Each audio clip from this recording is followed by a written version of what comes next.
Dahil daw tayo ni Mariposa lakdan. Pag nakita niyo si Mariposa at Jordan, tagtarin niyo na bala. Nawala na yung tracker, pero ito na ang huling lokasyon sa mapa. Kung ganon, malapit na yung kuta dito.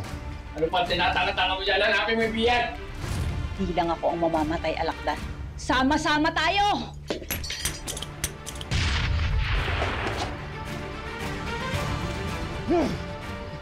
Demonyo ka! Ikaw ang nababagi sa impyerno! Papatayin kita, hayop! Mukhang hindi pa naman nakakalayo si Shaira. Tutulong na lang kami sa paghahanap. Ano?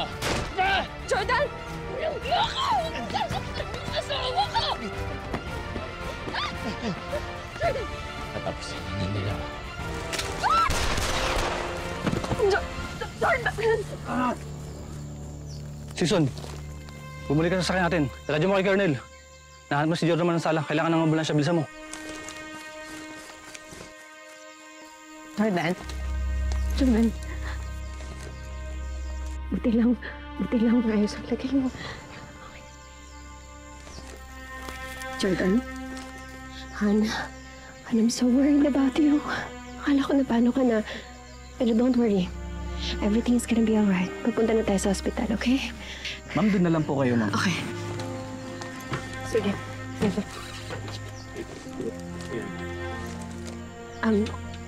Colonel, pwede ba sumama na ako sa hospital sa asawa ko? I wanna stay by his side. Thank you.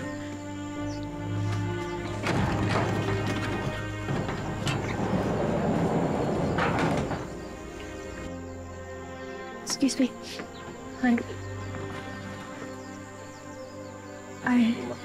Sorry.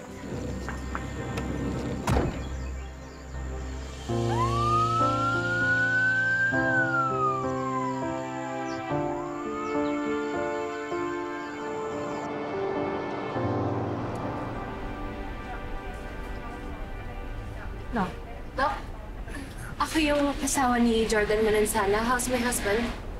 The bullet fractured your husband's right femur, causing significant damage to the bone and surrounding tissues. Kailangan namin mag-perform ng surgery to stabilize the fracture and to repair the bone with internal fixation. Kamusta na po yung lagay niya ngayon, Doc? Makakalakad pa po ba siya? Makakabalik pa po ba siya sa dati? Dahil sa trauma at injury sa hita at paa niya, he will need to wear a cast after the surgery. He will remain in a cast for at least a month, possibly 2 months.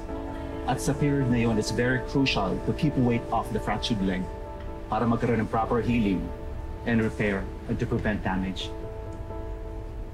Excuse me, mag-prep lang ako for surgery. Thank you po. Salamat po.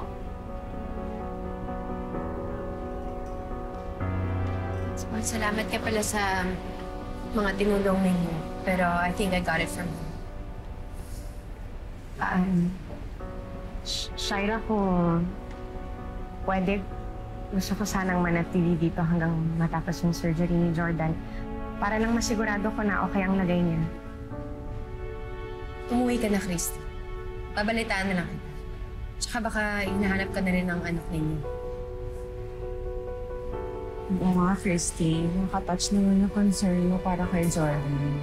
Pero parang feeling ko maging okay na siya kasi nandiyan naman yung asawa niya.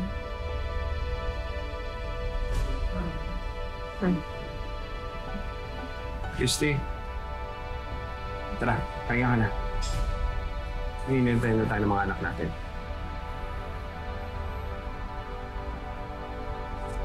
Tara. Kaya ka na.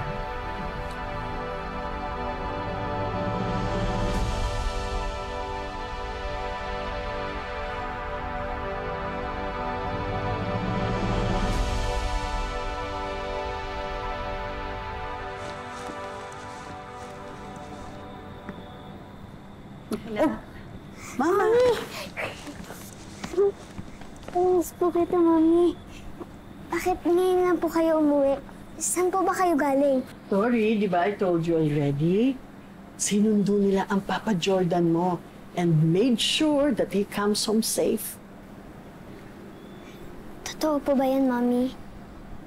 Is Daddy Jordan alright? Oo naman, anak. Bakit naman hindi? Halika na, upo na tayo. Ilang si Dad?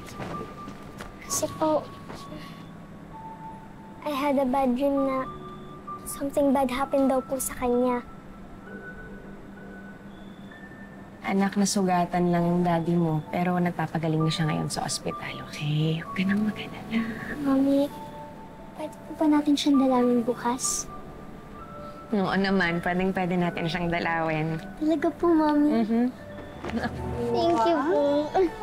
Yes, so that means kailangan mo nang matulog kasi maaga ka pang gigising bukas. Okay, good night na. I love you, anak. Sweet dreams. Bye-bye, anak. Salamat. Pahinga ka na, ha? Okay. Leon, sige. Tulog ka na.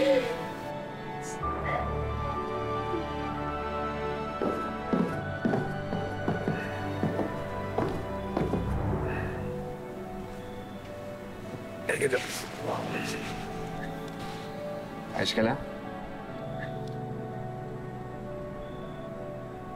Ngayon, pasensya ka na, hindi ko natanggihan si Tori.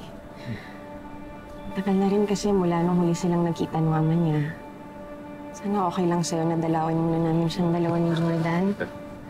Huwag na magpapasaya kay Tori, sa'yo, kay Mama. Bakit hindi? Ha? Maraming salamat. Salamat sinasamahan mo kong gawin to. Alam kong napakahirap na ito para sa'yo. Lalo na may past kami ni Jordan. Tapos di pa kayo madalas magkasundo noon. Salamat, Leon. Alam mo namang gagawin kong lahat para sa'yo. Mahal na mahal kita, di ba? Pero ngayon, sana naman, pagbigyan mo naman yung hiling ko. Ano yun? Total, nasagip na natin si Jordan. Baka pwedeng magbigay ka na ng atensyon doon sa pag-aayos sa kasal natin. Sige. Asahan mo naman ako doon.